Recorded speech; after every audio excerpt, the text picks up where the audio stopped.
नमस्कार दोस्तों, आप सभी का स्वागत है हिंदी ज्ञान भंडार में। आज हम अपने लेके आए हैं हिंदी कारक का प्रैक्टिस सेट। इस प्रैक्टिस सेट में हमने उन्हीं प्रश्नों को लिया है ना जो कि सारे पिछले परीक्षाओं में आए हुए हैं और आने वाली परीक्षाओं में आने की जिसकी संभावना है। जिस कारण से यह वीडियो आपके लिए बहुत महत्वपूर्ण होने वाला है। इसको बिना स्किप किए अंत तक पूरा देखिएगा। वीडियो पसंद आने पर वीडियो को लाइक और शेयर जरूर कीजिए, क्योंकि आपका एक एक लाइक मैं मोटिवेट करता है इस पर वीडियो बनाने के लिए। तो चलिए आप शुरू करते हैं। हाँ, तो पहला प्रश्न देखिए, कह रहा है कर्म कारक के लिए प्रयुक्त होने वाला चिन्ह है। कहने का तात्पर्य है कि कर्म कारक का विभक्ति चिन्ह क्या होता है। ऑप्शन है ने, के लिए, से या को। देखिए बहुत से लोगों को लग रहा होगा ना सर ने प्रैक्टिस सेट में बहुत आसान प्रश्न ले लिए। यह प्रश्न आसान तो है, ये तो हम भी मानते हैं, लेकिन यह प्रश्न यूपी टीजीटी एग्जाम 2009 में पूछा हुआ था, इसलिए हमने इसको अपने प्रैक्टिस सेट में ले लिया। आगे और भी प्रश्न हैं जो थोड़े कठिन हैं। इतना ही देख के आप वीडियो को छोड़ मत दीजिएगा, अंत तक देखिएगा, अच्छे अच्छे प्रश्न आपको मिलेंगे। चलिए इसको सॉल्व कर लेते हैं। पूछा है कि कर्म कारक का विभक्ति चिन्ह बताइए। कर्म कारक का चिन्ह क्या है? तो देखिए, जब हमने अपने कारक वाला वीडियो बनाया था उसमें बताया था कि कारक कितने होते हैं, 8 कारक होते हैं और 8 कारकों के मतलब सभी कारकों के अपने अपने विभक्ति चिन्ह होते हैं। और उसमें हमने याद भी कराया था। तो 8 कारकों की विभक्ति चिन्ह यदि आपको याद रहेगा ना तो कारक से संबंधित जो भी प्रश्न आएगा ना आप उसको आसानी से हल कर सकते हैं। तो उसमें क्या बताया था हमने कि 8 कारक होते हैं। कौन कौन से होते हैं? कर्ता, कर्म, करण, संप्रदान, अपादान, संबंध, अधिकरण और संबोधन। और सबकी व्यक्ति चिन्ह क्या थी? हमने एकदम पोयम की तरह रटाया था उसको। कर्ता ने कर्म को करण से के द्वारा संप्रदान के लिए, अपादान से अलग, संबंध का की के रारी रे, अधिकरण में पै पर, संबोधन है भो अरे। ठीक है ना? इतना एकदम रट जाइए आप, और इतना रटने के बाद आप सारे प्रश्नों को आसानी से हल कर सकते हैं। ठीक है? तो क्या आया? कर्ता ने कर्म को, आ रहा है ना, कर्ता ने कर्म को, कर्म पूछा ही है तो कर्म का व्यक्ति चिन्ह क्या आ रहा है? को, इसलिए ऑप्शन डी वाला सही हो जाएगा। चलिए अगला प्रश्न देख लेते हैं। प्रश्न संख्या 2 कह रहा है तोता डाली पर बैठा है। इस वाक्य में कौन सा कारक है? देखिए अभी ऊपर विभक्ति चिन्ह पूछा था, अब यहाँ पे कारक पूछ दिया। ऑप्शन है करण, संबंध, अधिकरण या अपदान। देखिए अब यहाँ पे क्या आ रहा है कि तोता डाली पर बैठा है। यहाँ पे क्या शब्द आ रहा है? पर। और पर किस कारक की विभक्ति थी? क्या हम लोग बताए थे? कर्ता ने कर्म को करण से के द्वारा संप्रदान के लिए, अपदान से अलग, संबंध का की के रारी रे, अधिकरण में पै पर। देखिए जितना भी बार आए ना उतना बार यदि आप इस तरह अभ्यास करेंगे ना तो आपके दिमाग में एकदम बैठ जाएगा। 8 कारकों की व्यक्ति आपके दिमाग में बैठ जाएगा। जब परीक्षा में बैठेंगे ना तो आपके दिमाग में ऑटोमेटिक चलने लगेगा। कर्ता ने कर्म को करण से। ठीक ना? यहाँ क्या है? पर कहाँ पे आ रहा है? अधिकरण पे, अधिकरण में पै पर, इसलिए यहाँ पर अधिकरण कारक हो जाएगा। ऑप्शन सी वाला सही हो जाएगा। चलिए अगला प्रश्न देख लेते हैं। प्रश्न संख्या 3 कह रहा है दशरथ के पुत्र राम ने रावण को मारा। इस वाक्य में कौन सा पद कारक बनाने की सबसे कम योग्यता रखता है? देखिए आया ना थोड़ा कठिन प्रश्न, अब इसको करके दिखाइए। ऑप्शन है राम, रावण, दशरथ और पुत्र। देखिए अब यह वाक्य जो दिया गया है कि दशरथ के पुत्र राम ने रावण को मारा, इसमें कौन सा शब्द ऐसा है जो कारक बनने की कम योग्यता रहता है, मतलब कारक उसमें नहीं बन सकता है? राम। अब देखिए राम है तो राम ने रावण को मारा, तो राम ने रावण को मारा, यह तो कारक है भाई, इसमें कर्ता कारक है, कर्ता ने है ना, तो राम ने रावण को मारा, यहाँ पे कर्ता कारक ये तो होगा नहीं। रावण को मारा, अब कर्म को, ये भी तो कारक, ये भी होगा नहीं।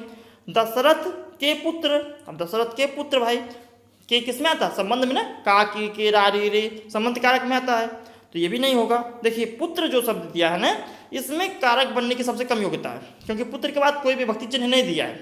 पुत्र के बाद कोई विभक्ति चिन्ह दिया है, पुत्र राम दे दिया है, तो यह कारक बनने की सबसे कम योग्यता रहता है, इसलिए ऑप्शन डी वाला सही हो जाएगा। और बाकी तीनों कारक हैं। कर्ता कारक राम में है, कर्म कारक रावण में है और संबंध कारक दशरथ में। ठीक है? चलिए अगला प्रश्न देख लेते हैं। प्रश्न संख्या 4 कह रहा है आचार्य किशोरीदास वाजपेयी के मत से हिंदी में कितने कारक हैं? मतलब कि आचार्य किशोरीदास वाजपेयी ने हिंदी में कितने कारक माना है? ऑप्शन है 6, 7, 8 या 5। तो देखिए कारक के यदि भेद पूछने तब वहां पे आप 8 टिक करेंगे। क्या टिक करेंगे? 8। कारक के कितने भेद होते हैं? 8 होते हैं। लेकिन किशोरीदास वाजपेयी ने कारक की संख्या कितनी मानी है? 6, इसलिए ऑप्शन ए वाला सही हो जाएगा। चलिए अगला प्रश्न देख लेते हैं बिना किसी देरी के। प्रश्न संख्या 5 कह रहा है मेरे घर से आपका घर 5 किलोमीटर दूर है।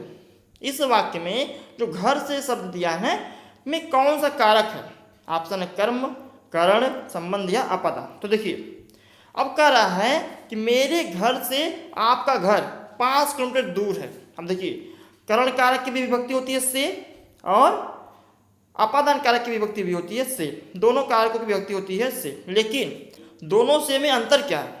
एक से जो रहेगा वो हमें अलगाव का बोध कराएगा और एक से रहेगा जो मिलाप का। जैसे जब अलगाव का बोध होता है ना तो वहाँ पे अपादान होता है से अलग। जब हम याद कर रहे थे आठों कारकों की विभक्तियाँ, हम इसमें इसीलिए जोड़ दिए थे कि अपादान से अलग, अपादान से अलग करके याद करते थे कि हमें याद हो जाए कि अपादान कारक की जो से विभक्ति होती है ना उसमें अलगाव का बोध होना चाहिए, और जो करण कारक की जो विभक्ति होती है और जो करण कारक की से विभक्ति होती है उसमें मिलाप, उसमें लगाव का बोध होना चाहिए। ठीक है ना। अब यहाँ देखिए मेरे घर से आपका घर 5 किलोमीटर दूर है। यहाँ पे क्या हो रहा है? लगाव, मिलाप का बोध हो रहा है या अलगाव का? घर दूर है ना भैया, मेरे घर से आपका घर 5 किलोमीटर दूर है, मतलब दूर से क्या मतलब है कि दो अलग हो रहा है, उसका घर उसके घर से अलग हो रहा है, दूर है, इसलिए यहाँ पे अपदान कारक होगा। ऑप्शन डी वाला सही हो जाएगा। चलिए अगला प्रश्न देख लेते हैं। प्रश्न संख्या 6 कह रहा है कारक के भेद हैं। ऑप्शन है 5, 6, 7 या 8। तो देखिए अभी हमने ऊपर बताया ना कि कारक के कितने भेद होते हैं? 8 भेद होते हैं, इसलिए यहाँ पे ऑप्शन डी वाला सही हो जाएगा। चलिए अगला प्रश्न देख लेते हैं। प्रश्न संख्या 7 कह रहा है संज्ञाओं के साथ आने वाली विभक्तियों को क्या कहा जाता है? देखिए थोड़ा कठिन प्रश्न आया है। ऑप्शन है संश्लिष्ट, विश्लिष्ट, श्लिष्ट या उपरिक्त में से कोई नहीं। देखिए संज्ञाओं के साथ आने वाली विभक्तियां, अब विभक्तियां पूछा है तो विभक्तियां 2 प्रकार की होती हैं। कितने प्रकार की होती हैं? 2 प्रकार की होती हैं।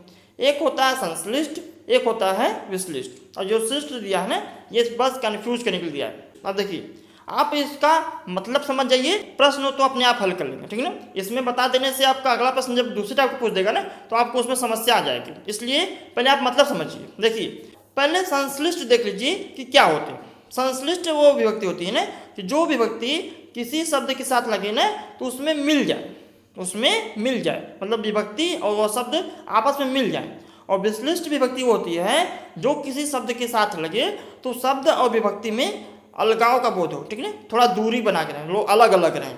अब देखिए पूछा है संज्ञाओं के साथ आने वाली विभक्तियों को क्या कहा जाता है? तो संज्ञा के साथ जो भी विभक्ति लगती है ना वो हमेशा उससे अलग ही रहती है। जैसे राम ने रावण को मारा, तो राम संज्ञा है और ने विभक्ति चिन्ह है। ठीक है ना, ने विभक्ति चिन्ह है तो राम के साथ एक विभक्ति चिन्ह लगी ने, वो क्या है? राम से अलग है ना, राम में नहीं ना जुड़ी हुई है, इसलिए जो संज्ञा के साथ विभक्ति लगती है उसे विश्लिष्ट कहते हैं। और जो सर्वनाम के साथ लगती है उसे संश्लिष्ट कहते हैं। कैसे? जैसे होता है कहते कि उसने उसको मारा, उसने उसको मारा, उसने आया उसने, अब उस सर्वनाम है, अब ने विभक्ति है, अब उसने एक ही में मिल गया ना, इतना ही ना, उस अलग है ने अलग है, उसने एक ही में मिल गया। तो जो विभक्ति चिन्ह शब्दों के साथ जुड़ के प्रयोग होती हैं उसे संश्लिष्ट और जो अलग होकर प्रयोग होती हैं उसे विश्लिष्ट। तो चलिए अगला प्रश्न देख लेते हैं। प्रश्न संख्या 8 कहना है वह कार मेरी है। इस वाक्य में कौन सा कारक है? ऑप्शन है करण, संबंध, संप्रदान या अधिकरण। तो देखिए वह कार मेरी है, आप क्या आ रहा है? री आ रहा है ना, री। अब री किस कारक की विभक्ति चिन्ह है? संबंध का की के रा री रे आया था ना, संबंध का की के रा री रे, री आया था, तो इसलिए यहाँ पे संबंध कारक हो जाएगा। उस कार का उससे संबंध प्रकट हो रहा है ना, ऑप्शन बी वाला सही हो जाएगा। देखिए यदि आपको प्रैक्टिस सेट अच्छा लग रहा हो ना, आप प्रैक्टिस सेट को अभी से लाइक कर दीजिए। यदि आपने अभी तक हमारे चैनल को सब्सक्राइब नहीं किया है तो ऐसे ही यूजफुल वीडियो पाने के लिए हमारे चैनल को सब्सक्राइब करके बेल आइकन भी प्रेस कर दीजिए ताकि समय समय से आपको नोटिफिकेशन मिलती रहे। चलिए अगला प्रश्न देख लेते हैं। प्रश्न संख्या 9 कह रहा है उसने उसे छल से पराजित किया। इस वाक्य में जो छल से शब्द आया है ना उसमें कौन सा कारक है? ऑप्शन है कर्ता, करण, अपदान या कर्म। अब देखिए छल से विभक्ति आया। अब से विभक्ति दोनों का होता है, करण का भी होता है, अपदान का भी होता है, दोनों ऑप्शन में दिया भी है। अब इसमें कौन सा होगा ये समझना है। देखिए जो यहाँ पे छल से शब्द आया है ना, अब जो छल है कह रहा है कि उसने उसे छल से पराजित किया, तो जब वह छल का प्रयोग किया होगा तो छल उसके पास आया होगा तभी ना उसको पराजित किया। ऐसा नहीं है कि छल कहीं दूर रहेगा हम उसको पराजित कर लेंगे। छल का वो प्रयोग करेगा, अपने पास छल लेगा, छल का प्रयोग करेगा, तब उसको जाके पराजित करेगा। इसलिए यहाँ पे अलगाव का बोध नहीं हो रहा है। किसका बोध हो रहा है? लगाव का बोध हो रहा है। ऑप्शन बी वाला सही हो जाएगा। यहाँ पे करण कारक है। चलिए अगला प्रश्न देख लेते हैं। प्रश्न संख्या 10 कह रहा है उससे अच्छे तो आप है में कौन सा कारक है? फिर देखिए, फिर से विभक्ति आ गया। ऑप्शन है अधिकरण, अपादान, करण या संबोधन। देखिए जिस भी प्रश्न में से विभक्ति आती है ना, उस प्रश्न में दोनों ऑप्शन देता है, अपादान भी देता है और कर्ण भी देता है, ताकि आप कंफ्यूज हो। ठीक है ना? आप अच्छे से अगर समझे रहेंगे तो आप कंफ्यूज नहीं होंगे। अब देखिए कह रहा है कि उससे अच्छे तो आप हैं। अब यहाँ पे क्या हो रहा है? यहाँ पे तुलना हो रही है। और तुलना कब होती है? जब लोगों में अलगाव का दिखा जाता है। तुलना ऐसे नहीं होती कि निकट दोनों भाई एक ही नहीं। तुलना तो क्या होता है? उपमा अलंकार। जैसे हमने बताया था ना, उपमा अलंकार जब लोग अलग अलग रहेंगे तभी तुलना हो सकती है। जब मिल जाएंगे तो तुलना नहीं हो पाएगी। इसलिए यहाँ पे अपादान कारक हो जाएगा। ऑप्शन बी वाला सही हो जाएगा। चलिए अगला प्रश्न देख लेते हैं। प्रश्न संख्या 11 कह रहा है कर्म कारक की विभक्ति है। ऑप्शन है पर, ने, को या से। तो कर्म कारक क्या था? कर्ता ने कर्म को, इसलिए ऑप्शन सी वाला सही हो जाएगा। चलिए अगला प्रश्न देख लेते हैं। प्रश्न संख्या 12 कह रहा करण कारक किस वाक्य में है? अब करण कारक पूछा है तो करण कारक की विभक्ति क्या होती है? से होती है। और उसमें क्या होना चाहिए? लगाव का बोध होना चाहिए। ऑप्शन है राम को फल दो, वह कलम से लिखता है, यह राम की पुस्तक है, वृक्ष से पत्ते गिरते हैं। अब देखिए ये राम को फल दो ये तो होगा नहीं, यह राम की पुस्तक ये भी होगा नहीं। दो तो दिया है, वह कलम से लिखता है, वृक्ष से पत्ते गिरते हैं। दो वाक्य में से विभक्ति आई है, इन्हीं दोनों में से होगा। अब देखिए करण पूछा है, करण में आपको लगाव होना चाहिए। अब जब वृक्ष से पत्ते गिरेंगे तो क्या होगा? पत्ते वृक्ष के समीप जाएंगे कि उससे दूर जाएंगे? उससे दूर जाएंगे ना, इसलिए नहीं होगा। अब देखिए वह कलम से लिखता है, जब उसकी कलम उसके पास रहेगी तभी वो लिख सकता है। वहाँ पे क्या हो रहा है? लगाव का बोध हो रहा है।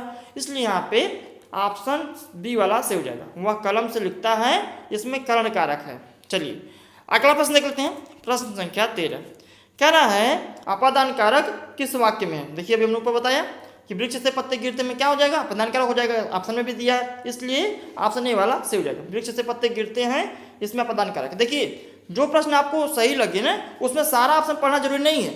समय बचाने के लिए परीक्षा में यदि आपको सही उत्तर पहले ही ऑप्शन मिल गया तो आप ऑप्शन को ट्रिक करिए और आगे बढ़िए। ये नहीं फालतू में चारों ऑप्शन पढ़ने में समय गवाइए। ठीक ना? अपादान कारक पूछा, वृक्ष से पत्ते गिरते हैं, आपको कन्फर्म है कि वृक्ष से पत्ते गिरते हैं, इसमें अपादान कारक होगा, तो सही उत्तर टिक करिए, आगे बढ़िए, समय बचाइए। चलिए अगला प्रश्न देखते हैं। प्रश्न संख्या 14 कह रहा है क्रिया का आधार सूचित करने वाला कारक है। ऑप्शन है अपादान कारक, संबंध कारक, अधिकरण कारक या संप्रदान कारक। तो देखिए जो क्रिया का आधार सूचित करने वाला कारक होता है ना, वो होता है अधिकरण कारक। ऑप्शन सी वाला सही हो जाएगा। आप पूछेंगे कैसे? तो देखिए अधिकरण कारक की जो विभक्ति चिन्ह होती है ना, वो होती है में, पै, पर। क्या होती है? में, पै, पर। और आधार मतलब होता है बेस। जो क्रिया होगी उसका आधार क्या है? अधिकरण कारक में, पै, पर होगा तभी ना उसका आधार बनेगा। जैसे हम कहें कि यह पुस्तक मेज पर रखी है, यह पुस्तक मेज पर रखी है, पर आया तो उस रखने की क्रिया हो रही है ना, तो कहाँ हो रही है? मेज पर हो रही है, तो पर विभक्ति है, इसलिए यहाँ पे आधार बना। आधार उसका कह रहा कि वह कुर्सी पर बैठा है, तो कुर्सी पर बैठा है तो पर भी आधार बना ना, बैठने की जो क्रिया हो रही है उसका आधार क्या बना रहा है? पर बना रहा है, इसलिए यहाँ पे अधिकरण कारक हो रहा है। ऐसे बहुत से उदाहरण है। चलिए अगला प्रश्न देख लेते हैं। प्रश्न संख्या 15 जो कि हमारा अंतिम प्रश्न है, उसके बाद आपको अपना प्रश्न मिलेगा। कह रहा है वह घर से बाहर गया, इस वाक्य में कौन सा कारक है? ऑप्शन है कर्ता, कर्म, करण या अपादान। तो देखिए वह घर से बाहर गया, जब घर से बाहर जाएगा तो क्या होगा? घर से दूर होगा कि घर के पास आएगा? दूर होगा ना। जब घर से बाहर जाएगा तो घर से दूर होगा, इसलिए यहाँ पे अपादान कारक हो जाएगा। उसमें अलगाव का बोध हो रहा है। चलिए एक प्रश्न आपके लिए है जिसका उत्तर आपको कमेंट करके देना है। आपका प्रश्न क्या है? आपका प्रश्न है कि ने किस कारक की विभक्ति है? सही विकल्प चुनिए। ऑप्शन है कर्म, संबंध, कर्ता या अधिकरण। तो जिसका उत्तर सही होगा उसके कमेंट को हम पिन कर देंगे, सभी लोग देख सकते हैं। तो हमें उम्मीद है कि आपको वीडियो पसंद आया होगा। यदि वीडियो पसंद आया है तो वीडियो को लाइक करें और अपने मित्रों के साथ शेयर भी करें। क्यों? क्योंकि ज्ञान बांटने से ज्ञान बढ़ता है। और हमारे सभी अपडेट को पाने के लिए हमारे चैनल हिंदी ज्ञान भंडार को सब्सक्राइब करके बेल आइकन दबाना न भूलें। और हाँ, यदि आपको हमारी PDF चाहिए ना, PDF पाने के लिए आप हमारा टेलीग्राम चैनल हिंदी ज्ञान भंडार को ज्वाइन कर सकते हैं, जो कि बिल्कुल निःशुल्क है। मिलते हैं नए वीडियो में नए टॉपिक के साथ, तब तक के लिए धन्यवाद। Thanks for watching.